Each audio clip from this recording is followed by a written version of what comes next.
Hello, how are you doing today? My name's Melanie and I'm the creator of Volair Fitness. And I'm just here to talk a little bit today about how to get started or how to move past that feeling of being stuck. A lot of times that when we want to make a transformation or a big change in our lives, we can have this really big, beautiful vision for what we want for our lives. But it can be really hard to know where to start. So how to take that first step to transition from where you are now to where you want to be. A lot of times there's a lot of different changes that have to take place, and a lot of them come from our mindset, our beliefs, and just our habits, our daily habits that have been so ingrained in us that it can be actually really hard to start. I know for myself, when I first started my most recent transformation, I suppose, which led to me opening the studio. So back before I opened the studio, I had a really nice, safe job. I didn't hate my job. I actually quite enjoyed what I was doing. I was a researcher at a hospital, so it was really meaningful work. It was at a hospital in Ontario, so I had benefits, an amazing pension plan. There was really nothing that I could complain about, right? Like, really, if you looked at it from the outside, if I were myself to make like a pros and cons column, or to do some of those sort of usual things you would do to decide if you wanted to make a change or not, I might have come to the logical decision that there was no reason I needed to change, And I feel like sometimes that's a harder situation in some ways, of course, like, stay with me here for a second, than having a really big, impactful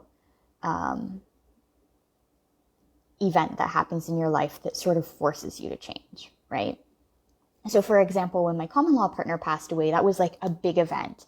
I had no choice but to change and adapt because there was nothing I could do to fix it, to change it. I didn't have the choice to stay where I was because my common law partner died. I didn't have that choice. And so, yes, there were a lot of very difficult things in that situation that had its own set of challenges. But this other transformation where it was just like, I don't feel like I have a purpose in my life, even though everything logically feels right, that came with a huge different set of challenges. And the hardest challenge of that was actually making the choice to change, because I actually had to make the choice to change and have the courage to change. It didn't just happen to me. And so, I came across a lot of challenges while I was in that place and deciding what to do. And so, like I'd mentioned, I had, a good job. I didn't hate it. It was meaningful to people. It wasn't directly aligned with the things that I wanted to do with my life and sort of my vision. It didn't really use all of my gifts and expertise or go into the more specific, like I'm an exercise person. I love movement. That's where I want to be. And every time I sort of talked about recreation or movement for this, it was always shot down. So there was like no way for me to use my passion in my work there, even though I liked what I was doing, right? So that was one of my barriers, is that there was no logical reason to change. Another of my barriers is that at the time I was surrounded by a lot of people who opposed my want to change, right? I had really great coworkers. We worked really well together. And so again, when I sort of thought about or wanted to change, I was met with a lot of resistance because they were maybe in a place that they really wanted to be. They felt good where they were. And when they saw me starting to want to make a change, it kind of put up this barrier of like, no, why would you want to change? Here's all the reasons you shouldn't change, right? So I was sort of surrounded by this community of, which isn't always a bad thing. I was surrounded by a community of stability, of not wanting to rock the boat, of not wanting to change things. So that was sort of my second barrier. So one was that there was no logical reason for me to make a transformation. My life on paper seemed really good. Two, I was surrounded by people who weren't really into transformation and who kind of tried to resist my transformation.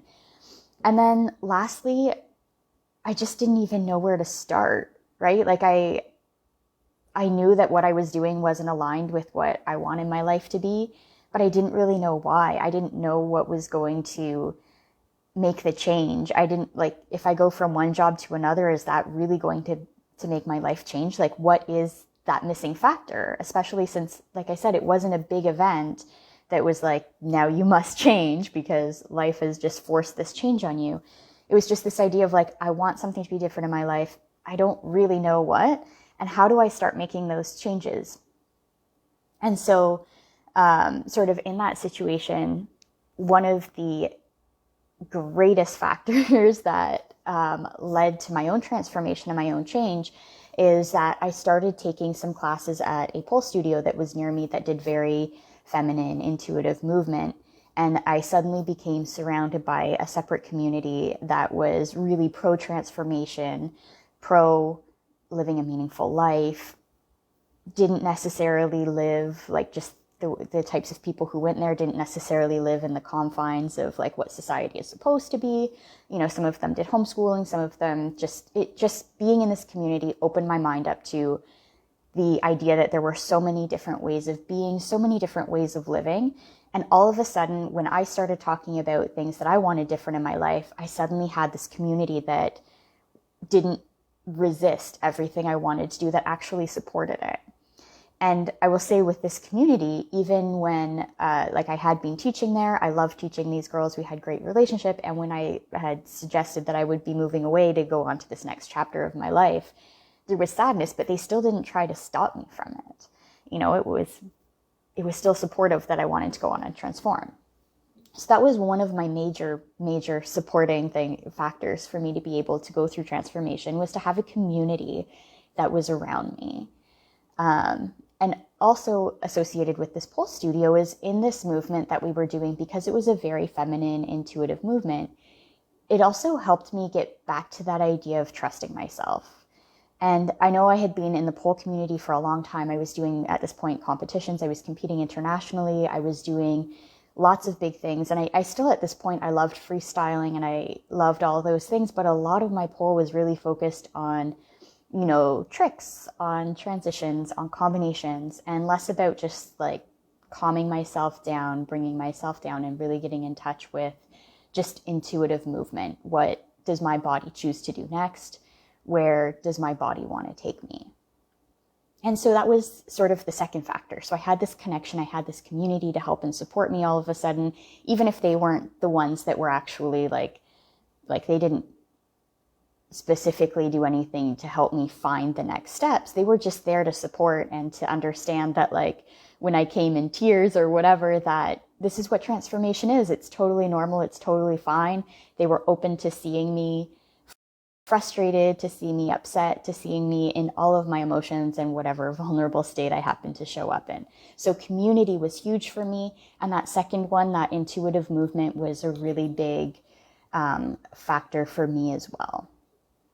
The third factor that became really big for me was taking the time to actually, I guess, reflect and get really connected to myself and really just focusing on what I really wanted in life. And so even though I didn't have anything close to a solid vision of what I wanted in my life or what I wanted to necessarily accomplish, I started by taking this time to actually slow myself down, actually reflect.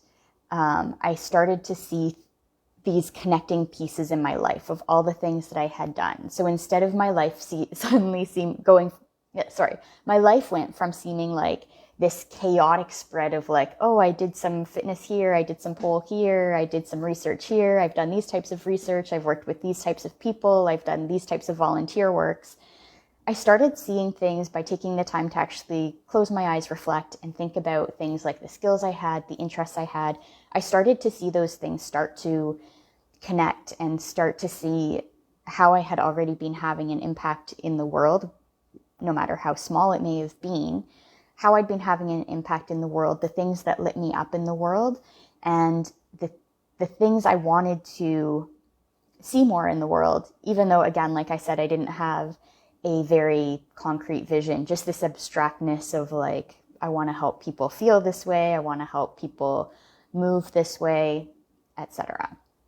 So those were really my three main things that helped me move out of my unstuckness. That's not a word. That helped me move from being stuck to taking those first steps to lead me through my transformation. So it was having that community to surround me with and to connect with, and to just be able to be seen and to, talk about, communicate, be heard about those challenges, frustrations, wins. Also, that's a huge thing about community, is being able to communicate your wins. I know in a lot of places I've been, when you start talking about things you've done well, people are like, oh, stop bragging. Like, no, we need to brag. We need to celebrate the things we do that are great, because if we're doing them and they're great, they deserve celebration. Even if they're not great, the things we do deserve celebration. So community, to share the whole spread of emotions, the whole spread of failures to successes, everything with, super key. For me, movement was super key to help me get connected back into my body and to start trusting myself as this being again and knowing what I do. And then reflection, which is sort of the other part of the movement, or help with the connection the other way, to see the things that I had done in the world, to really tune into what lit me up, what made me shine, the impact that I wanted to have in the world, and all of, those things.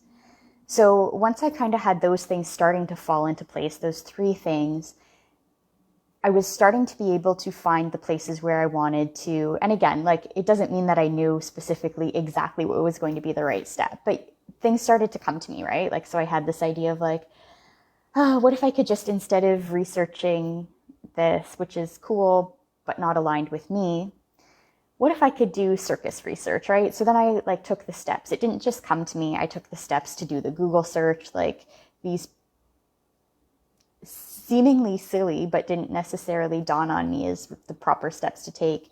But to do the Google search and to find out where the place was, and to reach out and to take steps to actually start making changes in my life, instead of just accepting that, it is what it is.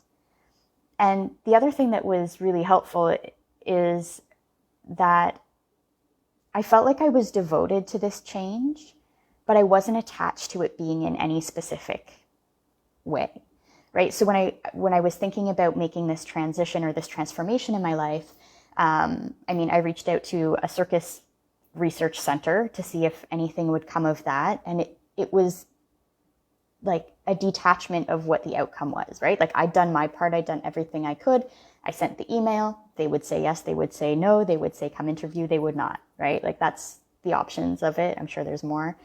I also went and while I was visiting a friend in Italy, because this was pre-pandemic time and we could travel, I randomly reached out to a professor in Verona to see if there were any opportunities for me to do stuff there, because it might be cool to hang out close to my friend and be able to live there. And it is so dog friendly. Wicket would love it. I randomly also considered opening a studio as one of those thoughts, but there were different things. So it was this idea of I'm devoted to myself to changing, but I'm not attached to one thing and what the outcome of one thing will be. And so by having that sort of devoted, not attached feel, I was able to, move through a transformation. And I say it moved through as if it was this really beautiful, fluid way that it went. It certainly was not. There were tons of bumps, tons of things that went wrong along the way. Or I suppose they didn't go wrong, but felt like they went wrong along the way. It was definitely not a linear path. But those things really helped me move from that place of feeling so stuck, especially since I had the challenge of being stuck in a place that logically, on paper, if I just thought about it intellectually, seemed like it was such a good place. And so for me to be able to make that transformation, to me was more difficult than making that transformation after my common law partner died and I was forced into it. So I hope this has been helpful for you in some way. I'll just sort of wrap it up here. If you are in any kind of a season of change, I wish you all the best. I know that it is not always the easiest journey to take, but I know that it has always a really beautiful ending and really beautiful outcome. So I wish you all the best with whatever you are working on today, and I hope you enjoy. Have a good one, and I'll talk to you later.